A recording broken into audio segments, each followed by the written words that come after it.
Assalamualaikum warahmatullahi wabarakatuh. Perkenalkan, saya Nanda Nadia Rahmadani. Saya adalah mahasiswa Perbankan Syariah Fakultas Agama Islam dari Universitas Muhammadiyah Profesor Dr. Hamka.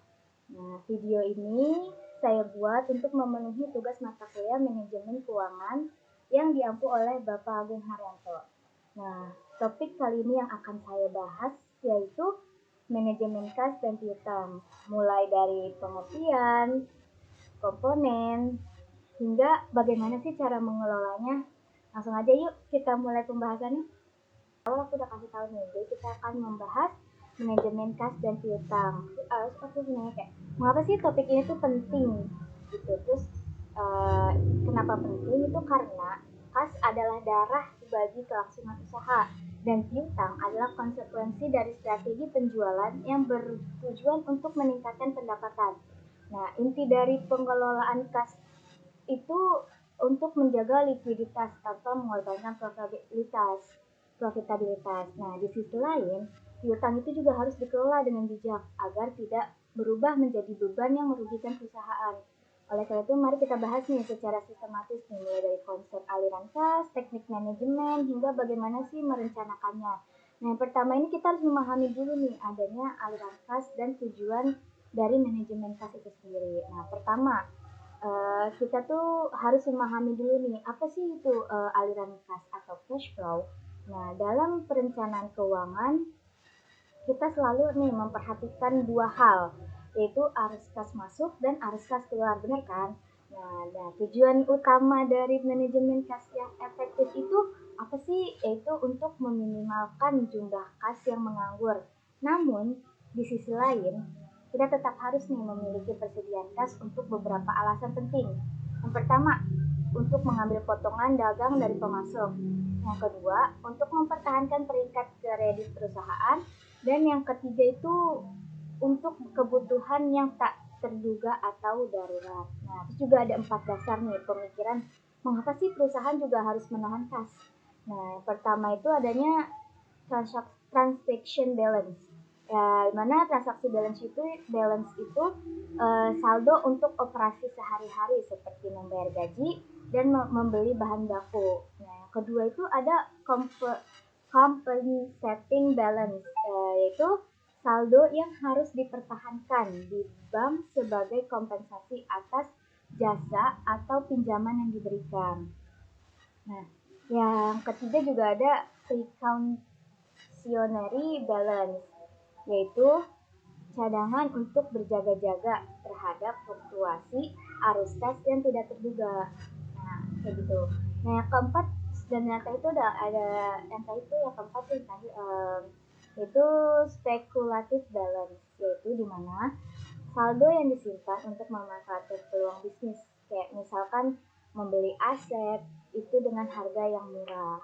Nah, terus yang kedua itu ada di mana kita harus tahu juga teknik manajemen kas dan kebijakan dari kredit. Nah, di mana untuk mencapai tujuan tersebut ada beberapa teknik manajemen kas nih yang bisa kita terapkan untuk perusahaan kita atau untuk alur masuk uang kita juga mungkin. Ya, yang pertama itu adanya sinkronisasi arus kas. Nah, apa sih itu sinkronisasi arus kas? Sinkronisasi arus kas itu yaitu upaya menyelaraskan arus kas masuk dengan arus kas keluar, di mana tujuannya agar uang tersedia tepat pada saat dibutuhkan. Ini juga membantu untuk mengurangi saldo kas yang menganggur, terus juga menurunkan pinjaman bank, dan dimana pada akhirnya itu memperbesar laba itu sendiri. Nah, yang kedua adanya memanfaatkan masa mengambang atau float, dimana memanfaatkan masa mengambang atau float itu merupakan selisih waktu antara saat cek ditulis dan saat dana benar-benar ditarik dari rekening. Nah, kita bahas nih, kita bisa memanfaatkan di mana pengeluaran mengambang atau bisa kita bilang cek yang sudah ditulis tapi belum cair. Nah, dan gimana sih penagihan pengambangan itu? Nah, atau cek sudah diterima tapi belum masuk rekening juga. gimana untuk mengoptimalkan pengelolaan kas. Nah, terus juga ada nih, selain teknis operasional kas juga, kita juga harus membahas gimana sih kebijakan penjualan kredit yang berdampak langsung pada pengeluaran dan penerimaan kas. Kebijakan ini juga mencakupnya ada 4 variabel utama. Yang pertama itu ada periode kredit, standar kredit, kebijakan penagihan, dan yang keempat itu ada potongan tunai atau cash discount. Nah, yang pertama itu yang tadi aku sebutin itu ada periode kredit. Periode kredit, di mana periode kredit itu yaitu jangka waktu pembayaran yang diberikan pada pelanggan. Nah, yang kedua adanya standar kredit. Standar kredit itu kriteria atau syarat yang harus dipenuhi pelanggan untuk mendapatkan kredit. Ada misalkan yang namanya the 5CS. Itu untuk menilai kelayakan pelanggan, yaitu karakter, capacity yaitu kapasitas, capital yaitu modal, collateral yaitu agunan, dan condition of economy yaitu kondisi ekonomi. Nah, yang ketiga adanya kebijakan penagihan, di mana prosedur yang diambil untuk menagih piutang, di mana kebijakan penagihan itu prosedur yang diambil untuk menagih piutang.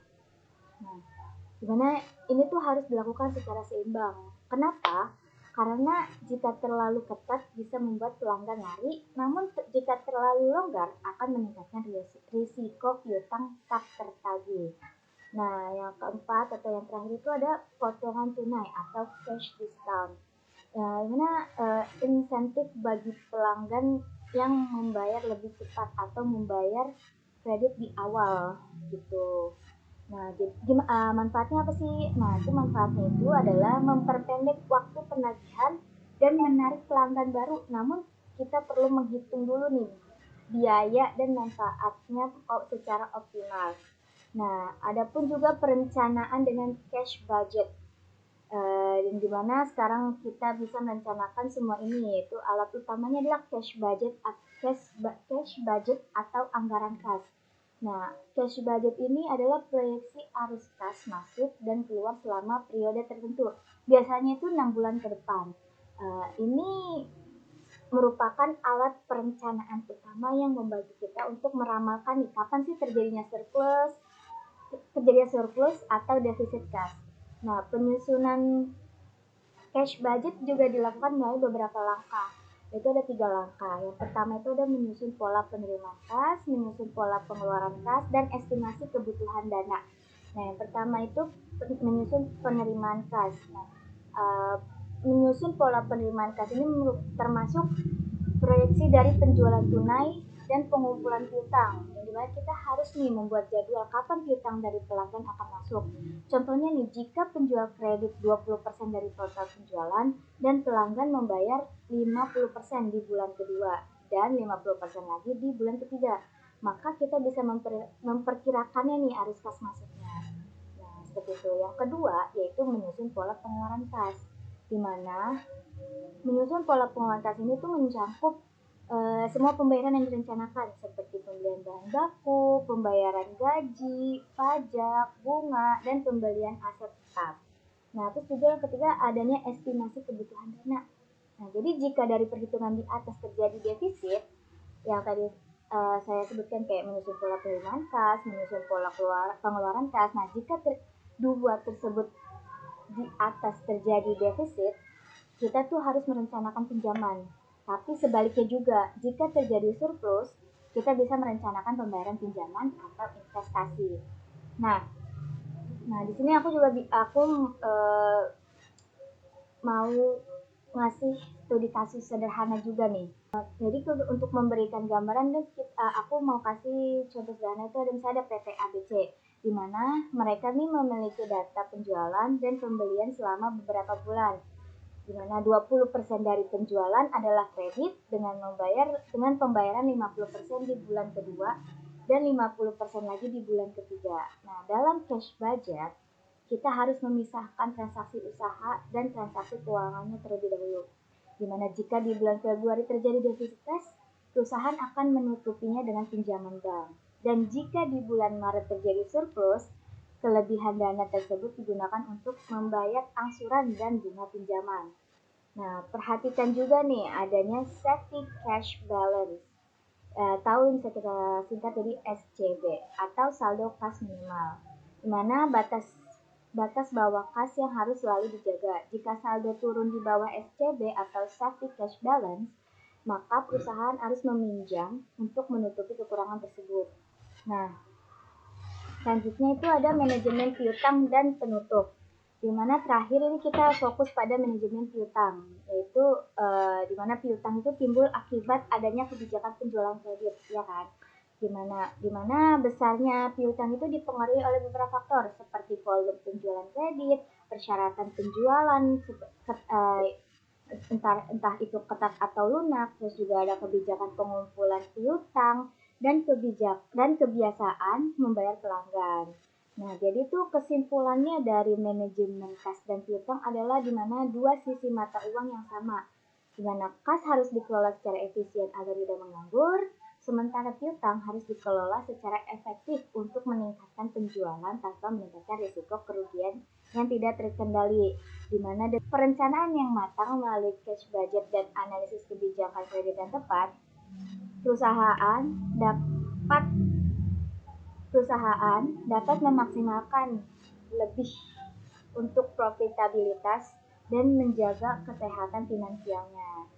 Sekian penjelasan dari saya tentang manajemen kas dan piutang. Kurang lebihnya mohon maaf. Wassalamualaikum warahmatullahi wabarakatuh. I just had to let you know you're